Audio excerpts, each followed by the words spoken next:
Go. So I wanted to share a little bit here about this zone and how I'm going to manage it, or how I've been managing it. 2 years ago, this was just goldenrod and grapes, literally growing up to, I don't know, 5 or 6 feet. And all I would do was just come in here and cut it once a year. It's right next to the house. It's on the north side of the house. And it was just sort of a mess and really hard to do anything with. And I'm actually kind of proud of what it looks like now. You can see here just, well, it was been scythed a couple weeks ago, but knee-high clover and grass, perennial rye, and a bunch of other things in here.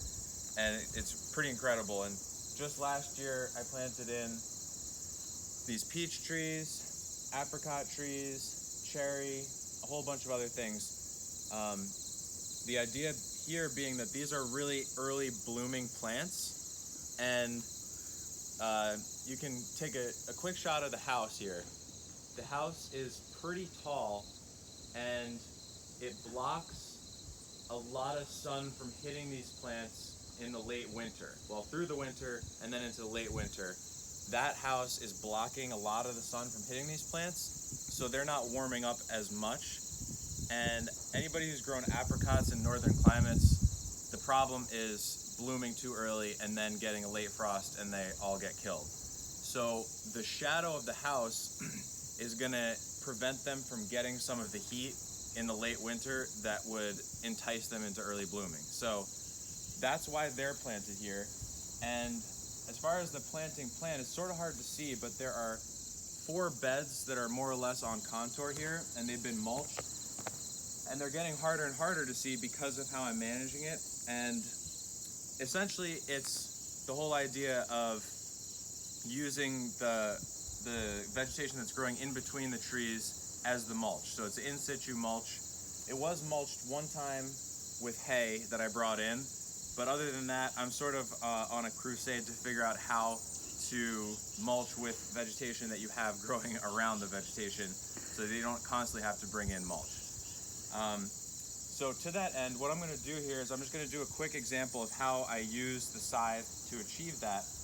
You could just come in here with the lawnmower and mow this, and it would just fall, where you're cutting it. If you had a leaf bag or a bag collector, you could do that. I've never done that, and it seems like a good idea, but I don't have the leaf bag collector. And so the scythe is actually really fun to use for this purpose. I'll just show you what I do. Essentially, this is a technique that they actually use to harvest in Holland. They use this to harvest lettuce and stuff like that. But you can take the scythe and bring a lot of material with it. And I'm not a really great scyther by any means, but nor is this a really great scythe, but it's sharp. And so you kind of harvest all this material.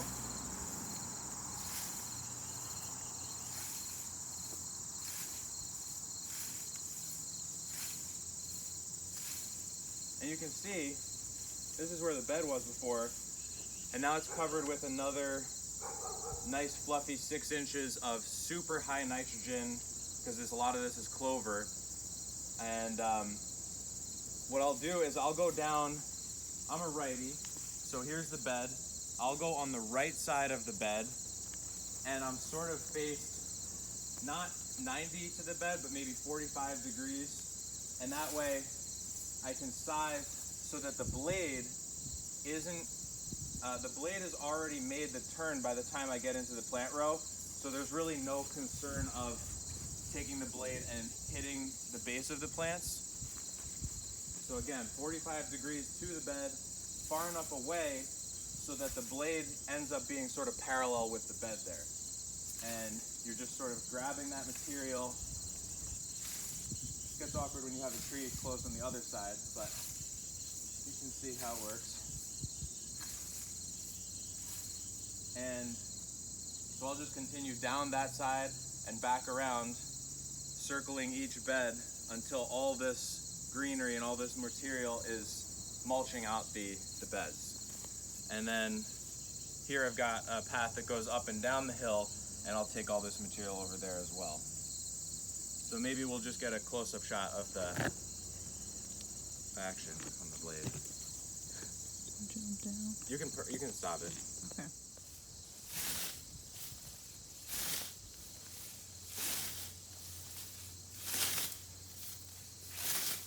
There are many people out there who know a ton more about scything than I do, but the main thing, this is a grass blade, so it's a very fine blade.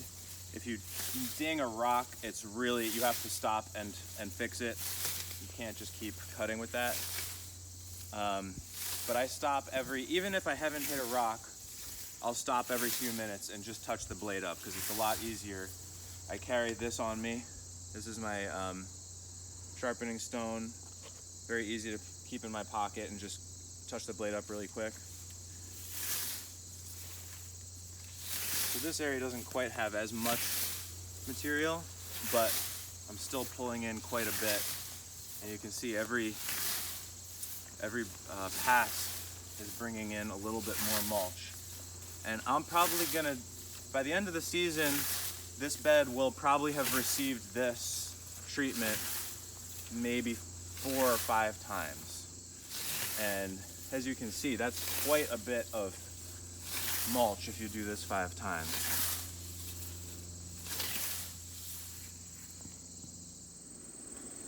Just a couple other things to mention.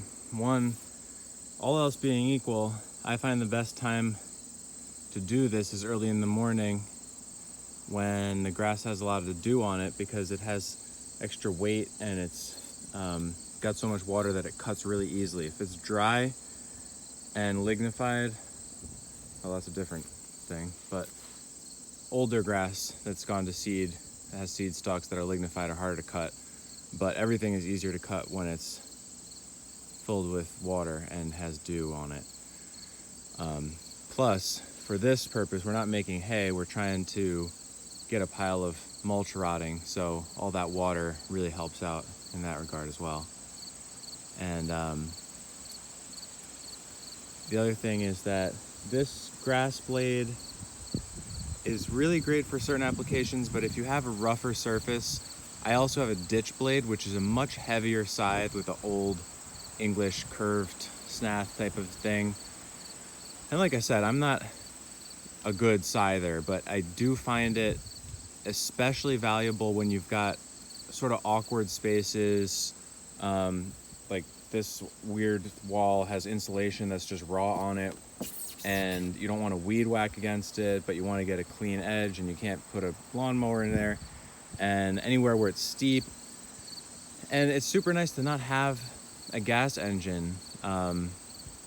Lawnmowers and weed whackers always seem to be breaking down, and the scythe just kind of keeps on going through the centuries. So that's nice. You just sharpen it and get going. And especially in weird terrain, I can move faster with the scythe than with the weed whacker anyway, and do a little bit of a finer job. And if you see a really nice patch of some flowering plant, it's much easier to leave certain things that you don't want to cut and get closer to things, cut things away from, trees that you want to keep, than it is with a weed whacker, where you make, a little mistake and then you girdle a tree or something like that. So I think it has a lot of practical applications, especially in uneven or steeper ground. Here you can see where it's being cut. That's what I'm cutting into. And then this is the bed that's getting covered with all that material. There's really nothing else that can do a job like this because the scythe puts the mulch up in these wads that really rot well. Whereas if you try to take the side, like the lawnmowers have that side ejector sometimes, and you can kind of pry or put something in between and keep that up, and it sprays all the stuff out the side, and that seems great, but it chops it up so finely and it distributes it so far and so evenly that you don't actually get any mulching value out of it. You really have to have these big clumps of wet vegetation for it to work as a mulch. But when you do, it really works wonders. If you do this a few times a year, you can mulch out a bed and plant something in there and get away with it pretty darn well. And the other thing is, it really does wonders for the soil in your walkways. Instead of just mowing and having to do this work to quote unquote maintain the walkways, your walkways and paths are now actively contributing and feeding the growth contributing to and feeding the growth in your plantings. So it becomes it's your source of fertility now. And the more you cut clover, well, within reason, I mean, we're trying to mimic grazing pattern here of let the clover and grass and whatever's in your walkways grow as fast as possible. And then once it gets to the size of full growth, and then it's going to try to go into the reproductive stage, just before that is ideally when you'd scythe. Of course, there's multiple species in there, so that you just kind of have to pick one sort of best time. Like right now, all this stuff is the foxtail barley and the giant foxtail are already past the best point, but the clover is great. And what's more important is that I just have time to do it right now, and I would do it regardless of what it looked like, because I have time to do it. But that being said, if I had never cut this, which I have about 4 times this season, of course it would look terrible right now. All the clover would be black and dead, and everything would have been senesced. And this way, there's a lot more carbon sequestration, a lot more biomass, a lot more root exudates, pretty much everything you want. So it's that pulse rhythm of harvesting and making use of that harvest that really looks fantastic. All that nitrogen is going to rot that hay out all the quicker. And got aronia, some crazy hybrid poplar that grew from a cutting in one season, and a Balaton cherry that was looking great earlier and not so much now, but oh well. Anyways, those are some thoughts on this technique. I really love it, highly recommend it. So it took about half an hour, but it's hard to make out here, but this is a really nice, hefty amount of mulch surrounding all of these beds. You can't really see where the grass ends and the mulch begins very easily, but this is all banked up. Tons of mulch around there. A couple thoughts. This is, the idea of scything, cutting grass in general, of course, is mimicking some kind of animals. So if you can set it up where animals will be doing this work for you, that's wonderful. I have too many small plantings that are too complicated, and the fencing would be sort of maddening, to say the least. And the other thing is that if you had sheep or something eating the grass, they certainly wouldn't use the grass like this as a mulch for the beds. So you won't get that benefit. You will get the nutrient cycling, probably better even than you do with the scything, but you do lose out on that. And the other thing I wanted to say is that half an hour, maybe some scything expert could really tell me. I think I scythe pretty quickly, but I would be surprised if all of this stuff that I cut dried down and was compressed into a normal square bale. I would be surprised if I did 2, to be honest, in the half an hour. Maybe 1, I don't really know, because wet hay and dry hay are so different in volume, but I don't really have a good feel for that necessarily. So, and anyone who's done a lot of mulching with hay will be quite familiar with the fact that 1 or 2 bales spread over this whole area with all these beds is really hardly anything at all. Of course, if you do that 4 or 5 times throughout the season, it's definitely substantial. And there's all these other benefits. it came from this land here, so the benefit to the land is coming from the land, which is nice.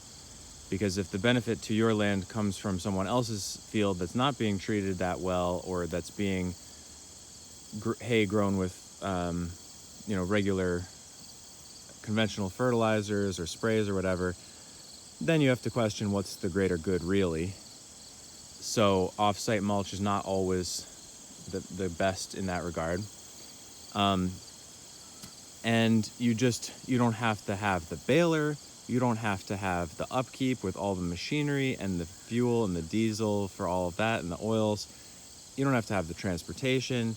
You don't have to have heavy loading equipment. There's just so many things that get cut out when your mulch is here and your bed is here and your transportation and cutting system is this. So I think it really can work. You have to design to some degree, like this alleyway here is really wide. Not the best if you want to get like every berry or fruit tree or whatever that you can out of this space. But this way there's plenty of, I scythe halfway down and it goes that way, and then I come back from the other side and the other half goes to this bed. So they're nice and wide. If you do them half as thick, you have to just scythe one over to one side of a bed, and then you don't have as much mulch. So the mulch providing ratio to bed ratio, mulch providing area to bed ratio is something to consider.